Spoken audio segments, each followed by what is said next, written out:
The eggs were still warm when I set them down. I'd sliced fresh melon-toasted rye bread and stirred the grits the way my husband liked them, slow and steady with salt, not sugar.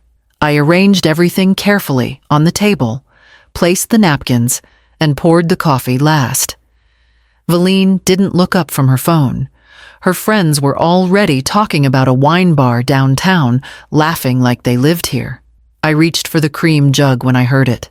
That old woman only cooks garbage. I don't know how I stand her. There was a pause, then a ripple of laughter. Not forced, not awkward. Loud and full-throated like they agreed. I didn't move. I stood there, coffee pot in hand, eyes on the counter. No one looked my way. Not even Eric. He sat at the head of the table, scrolling through his phone like he didn't hear a thing. I poured the last cup, slowly. My hands were steady. Then I picked up the empty plate by the sink and the few forks left in the drying rack. Valine had pushed the melon aside. One of her friends had scraped the grits into a napkin. The words clung to the corners of the room like smoke. I nodded once, mostly to myself, and turned toward the hallway. No one stopped me. No one apologized. In my bedroom, I closed the door softly behind me and slid the lock into place. It clicked too easily. I leaned against the door for a long moment, letting my breath even out. The house was quieter here, just the ticking of the hallway clock, muffled voices behind drywall, and the faint sound of cutlery against porcelain. I crossed the room, pulled out the drawer of my writing desk, and lifted the thin envelope with Hal's handwriting on it. I hadn't opened it in years. Not yet. I placed it on the desk and sat down beside it. Outside, a dog barked once. The laughter had stopped. And in the hallway, footsteps padded softly toward the kitchen. I stayed in my room until the voices in the kitchen drifted into the kind of hush that meant their plates were empty and their gossip had moved on. When I finally stepped back into the hallway, the morning light from the front windows spilled across the floorboards my husband and I had laid ourselves. I paused, letting the memory settle the two of us kneeling side by side with a bucket of nails and a borrowed hammer, arguing about which board should go where, until laughter drowned everything else out. This house was our project, our pride, our proof that two people with no money and a stubborn streak could build something lasting. Every doorway still held a trace of him. Even after all these years, I could see where his thumb had pressed too hard into the fresh varnish. I used to touch that spot in passing, like knocking on a familiar door. Eric and Valine moved in a month after he died. Just until we get on our feet, Eric had said, his voice low as though grief made him whisper. I said yes because the nights were too long and the rooms too empty. I didn't know then how quickly a home can shift under your feet. They changed the front room first. Valine wanted a cleaner look, so the old bookshelves went into the garage and the woven rug my husband bought for our anniversary was rolled up and pushed into storage. His office came next. She painted over the soft brown walls he loved, covering the last traces of sawdust and sketches he left behind. My cookbooks, handwritten, stained with years of use, were boxed up and carried to the attic with the kind of efficiency that makes something feel intentional. That morning when I returned to the kitchen, Valine was leaning against the counter. We should really knock down that weird old pantry, she said. It ruins the kitchen flow. I felt my lips lift into a small smile. I reached for a jar on the shelf, opened it and closed it again. Then I walked to the back hallway, opened the narrow drawer of the console table, and touched the deed tucked inside. It was still in my name, and the paper felt heavier than it had yesterday. I woke early and began the dough while the house was still quiet.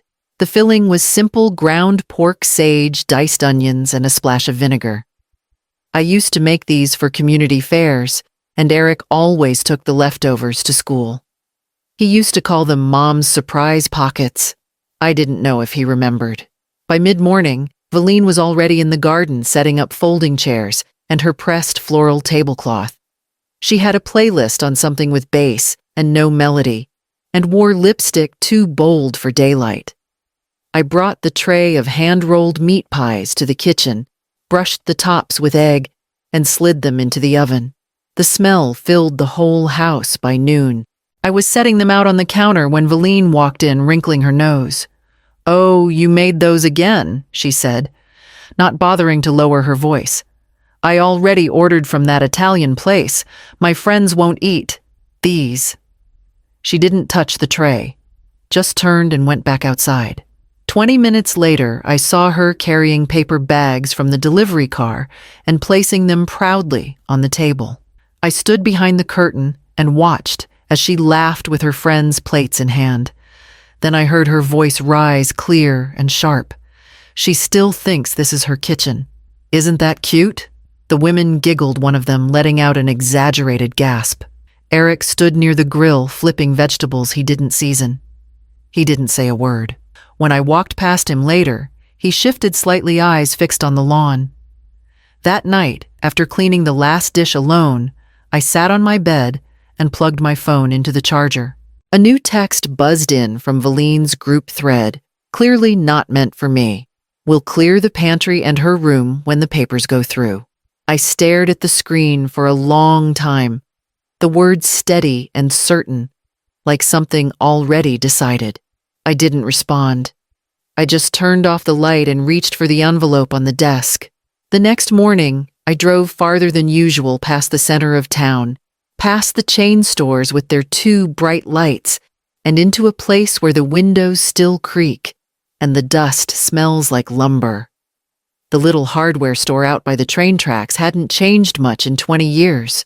Sam the clerk still wore his same green apron with a stitched name patch, even though everyone already knew who he was. "Calla Whitmore," he said when he saw me. "Haven't seen you in a stretch." I nodded and walked slowly down the aisle. I picked up a fireproof file box, 3 brass locks, and a roll of weather stripping. He didn't ask questions, just rang it up and threw in a set of heavy-duty folders. "On the house," he said, and I thanked him with a quiet smile. Back home, I waited until the sun dipped low and Valine had gone out for yoga. Eric was still at work. I pulled the ladder from the hallway closet and climbed into the attic, careful where I stepped.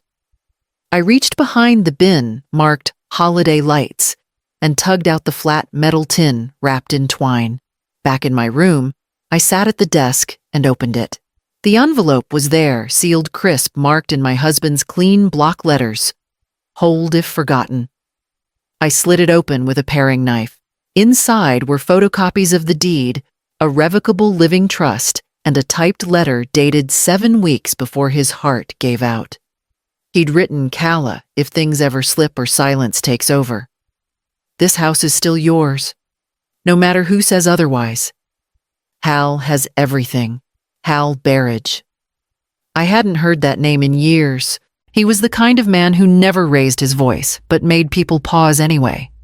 The letter said he'd moved to a smaller office in Dayton, still working part-time. I closed the tin and set it in the new box, then clicked the first lock into place. The sound echoed like something closing for good. The wind picked up that afternoon, and something about it made me want to cook. Not to serve, not to impress, just to remind the walls of what they used to smell like. I pulled the pot from the lower cabinet and laid out the ingredients in quiet, ritual bone-in chicken thighs, yellow hominy, dried ancho, garlic, sweet onion. The broth took hours. I let it simmer until the flavors folded into each other the way they're supposed to, until the steam made the kitchen feel like memory. At 6:30, I set the table. I didn't call anyone. Valine wandered in first, still on a call, laughing into her phone. She glanced at the pot, then at the bowl I'd ladled out. "No one eats that kind of food anymore," she said with a chuckle, her eyes not even on me. "We're getting sushi." Eric came in behind her, his work bag still slung across his chest. He looked at the stew, then at me. I saw his lips press into a line one I used to mistake for thoughtfulness. But he didn't speak. They disappeared into the living room, the door shutting behind them with an unbothered click. I sat down at the table, alone. The bowl in front of me steamed gently. I didn't touch it. 10 minutes later, I carried the whole pot back to the stove, turned off the burner, and placed a lid on top. I didn't pack it away. I just left it there. In my room, the envelope was still on the desk. This time, I didn't hesitate. I picked up the phone and dialed the number listed on the bottom of the letter. 3 rings, then a click. Hal Barrage, came the voice, deeper than I remembered, but unmistakable. "It's Calla Whitmore," I said. There was a pause. Then low and certain, he said, "You'd wait too long?" I closed my eyes. "I'm ready now." "I've got the forms," he said. "They've been sitting in my drawer for years." I reached for a pen as he began listing what I'd need to sign. I was watering the potted fern by the stairwell when I heard her voice drifting up from the living room. Valine wasn't whispering, she never did, but the carelessness in her tone made it worse. "That window seat is just taking up space," she said. "We could knock it out and put in a coffee bar or something useful." I leaned against the banister, letting the words settle. He built that seat the year Eric turned 12. It was supposed to be a reading nook, but Eric had used it to line up his toy trucks and army men. My husband carved a small sun into the side rail. When he finished it, said it reminded him of the morning light in that corner. "They're getting rid of your father one board at a time," I whispered, pressing my hand flat against the wall. That night, I waited until they went out for dinner. I walked the house with my phone in hand and took photos of everything they hadn't touched yet. The sun carving, the handmade molding around the pantry door, the wobbly cupboard in the laundry room he'd sworn he'd fix, but never did. Then I sat at the kitchen table, turned on the small lamp, and opened the envelope Hal had overnighted. His handwriting on the tab was still careful. Action required property restriction. I didn't need to read it twice. I already knew what it said. The moment I signed, the house would be frozen. No alterations, no legal claims, no remodels, no transfers. My hand didn't shake as I signed. The pen glided across the paper like I'd been waiting years to do it. I slid the documents into the return envelope and placed it near the front door for morning pickup. Outside, a motion light clicked on.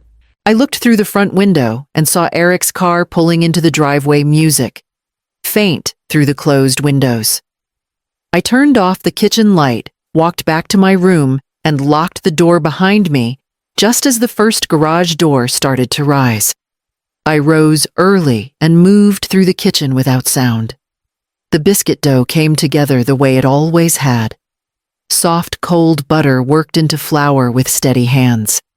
I sliced apples and warmed them slowly on the stove with a pinch of salt and brown sugar. No cinnamon, just the way I liked them.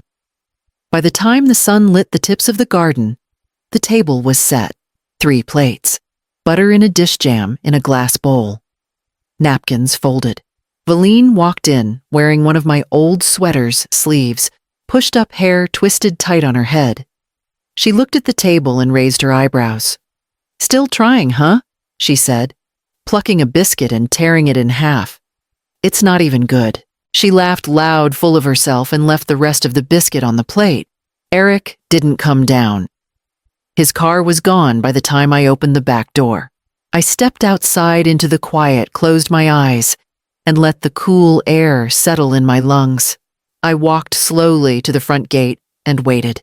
At exactly 11:07 a.m., a white truck pulled up. No decals, just clean and purposeful. A man in a buttoned shirt stepped out, clipboard in hand. "Calla Whitmore," he asked. I nodded. He flipped through a folder, held out the pen. "Signature confirms delivery of cease use notice. Occupants will have until 5 p.m. to vacate." I took the pen, signed, and handed it back without a word. The man tipped his cap. "It's a firm deadline, ma'am." I nodded again. He returned to the truck, and I stood there as the engine faded into the road. When I came back inside, the kitchen was quiet. The biscuits were still warm. I wrapped 2 in wax paper and slid them into my drawer. The third I left out untouched. In the distance, I heard Valine on the phone, her voice sharp, pacing near the window. I returned to my room and pulled the curtains halfway shut, just as the mail truck slowed in front of the house. The knock on my bedroom door came around noon. Mom Eric's voice was softer than usual, tired. I opened it just enough to see his face creased with worry, his jaw working hard to stay calm. "She's freaking out," he said. "She thinks it's a mistake. You could just talk to her, clear it up." "There's nothing to clear," I said. He looked over his shoulder like he didn't want her to hear, then turned back. "You said this house would be ours someday." I said someday, I answered. "Not while I'm still eating at the table." He didn't respond right away, just shifted his weight like the floor had turned soft beneath him. "I didn't think you'd actually," he began, then stopped himself. "Do this." "I know." He sighed, stepped back, and let the door close without another word. By mid-afternoon, the driveway filled with 2 clean cars.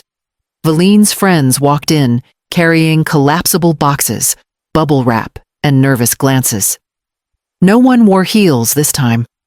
No laughter drifted through the house. I sat in the sunroom with a cup of black tea, listening to the dull thud of drawers being emptied, the rustle of picture frames wrapped in towels, the sharp click of someone unplugging the coffee machine she bought 2 weeks ago. At one point, Valine passed by carrying a basket of her perfumes and hair products, her cheeks blotchy and eyes wet. She didn't look at me. I didn't stop her. Around 5, they brought the final load to the car. Eric stood by the porch steps, keys in one hand, his old backpack slung over his shoulder. He didn't speak until the last trunk slammed shut. "We'll stay with Trevor for a bit." I nodded. "Take care of yourself." He glanced back once before getting in the car as if hoping I'd say more. I didn't. The engine started. Tires crunched down the gravel drive. And just like that, the house was still again. I rose from the chair, set the empty cup in the sink, and walked to the back hallway where the afternoon light poured over the window seat untouched. The next morning, the house held a silence that wasn't hollow. It was clean, open mine again. The pantry door still creaked the way it always had. I ran my hand along its edge and pressed my ear against the wood. No one had touched it. No sledgehammer, no tape measure. Just as it was. I climbed back up to the attic after lunch, careful on the ladder steps. The air was thick with dust and old insulation, but I knew where to look. Behind the boxed Christmas wreaths and plastic bins of wires, his coat still hung from a nail in the rafter. Corduroy olive-colored, missing one button. I carried it down, draped over my arm like it deserved ceremony. The cookbooks were right where I'd stored them. 4 hardbacks, 8 spiral-bound, and a folder thick with my own handwritten recipes, some smudged with broth, others torn at the corners. I brought them down in 2 careful trips and set them on the kitchen counter. They looked small there now, but steady. I opened the top drawer out of habit, and tucked in the very back beside a lone wine stopper was the small glass spice jar I thought Valine had thrown out. Still half full of dried thyme and sea salt. Still marked with the crooked label Eric made in 3rd grade Mom's Magic Dust. I set it on the windowsill. By late afternoon, I'd wiped every surface and returned my cast iron pan to its rightful hook. The kitchen felt like an old friend finally looking me in the eye again. I sat at the window seat, still firm, still mine, and pulled a notepad onto my lap. The sun caught the edge of the pen as I wrote slow and steady across the top of the page. Cooking with memory register at City Hall. I underlined it once. Below, I listed 3 sample class dates and a short note. Bring 1 story and 1 recipe. The oven clicked as it cooled behind me. I could hear the fence gate sway slightly in the wind. I smiled, folded the flyer, and slipped it into my purse for the morning. The card came 3 weeks later, tucked among grocery flyers and a dentist reminder. No return address, but I knew the handwriting. Eric's was always careful, just slightly leaning right, like it was bracing itself. Inside, I'm sorry. I miss how the house used to smell.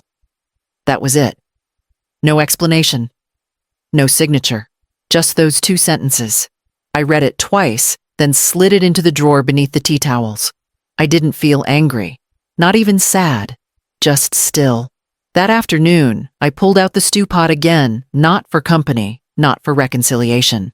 Just because it was cold, and I wanted something familiar to simmer on the stove. I added sweet corn, a pinch of cayenne, and the last of the hominy from the jar tucked behind the rice. As it cooked, I watched from the window, while little Nolan from next door dragged a rake twice his size across the yard. He'd been coming over after school to help, said his grandma passed, and it felt right being here. I filled 2 bowls and carried one out to the porch. He looked up, startled, then grinned, and trotted over. "You made that again?" he asked, breathless. I did. He sat cross-legged on the porch step, eating with both hands on the spoon, like it might get away from him. I didn't speak, and neither did he. We just listened to the wind move through the fence slats and the quiet clink of his spoon on the ceramic. When he finished, he handed the bowl back without a word and ran off with a wave. I stood there for a moment, then walked inside, rinsed the dishes, and wiped the counter smooth. That night, I turned off the porch light early and slid the deadbolt into place. The kitchen was still warm, the scent of stew lingering like a comforter you don't fold away. No laughter, no insults, no place settings to impress, just me, my recipes, and a locked door I didn't feel guilty for closing.